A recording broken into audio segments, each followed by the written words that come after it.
Could a Bitcoin ETF potentially spark hyperbitcoinization? We saw this very clearly during the last bull run. Bitcoin traded in what is called contango. This is when the futures price trades greater than the spot price. Now, why does this happen? In the futures market, for every commodity, for every long, there is a short. Many use the Bitcoin futures market to bet on Bitcoin with leverage. BitMEX is famous for creating this market where people go 2x, 3x, and even 100x long Bitcoin. But when Bitcoin is going up, who actually wants to short Bitcoin? Nobody. So investors going short demand a premium relative to the spot price, meaning I'm only willing to consider shorting Bitcoin if you give me a massive premium to short it because it's risky. But what USD denominated investors can do is arbitrage this using a cash and carry trade, also known as a basis trade. You can use cash to buy the underlying asset, which would be Bitcoin, and sell the futures contract.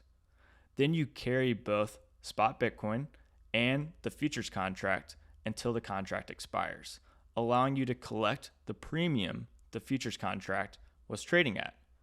An example would be buying Bitcoin at $45,000 and selling a December 2024 futures contract for $50,000, collecting a $5,000 return, which would be 11% annualized. The only risk would be exchange risk and custody risk. There is no price risk. It's a delta neutral strategy.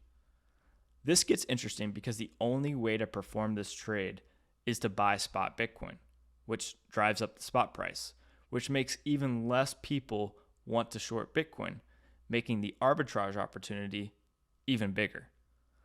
Now, the ETF could potentially be a game changer here. The only way to perform this trade last cycle in 2021 was to use sketchy startup crypto exchanges like FTX. Now you might be able to use BlackRock's ETF for spot Bitcoin and the CME for Bitcoin futures, two highly trusted traditional finance institutions. Now, the end game of this trade existing is even more wild. Once you recognize the arbitrage opportunity exists, you don't necessarily perform the trade because you recognize the only way to perform the trade is to buy spot Bitcoin, which drives up the price of Bitcoin faster than the arbitrage opportunity. Now, could this really be the start of hyperbitcoinization? Time will tell, but it's pretty clear that this trade is a black hole for sucking up spot Bitcoin.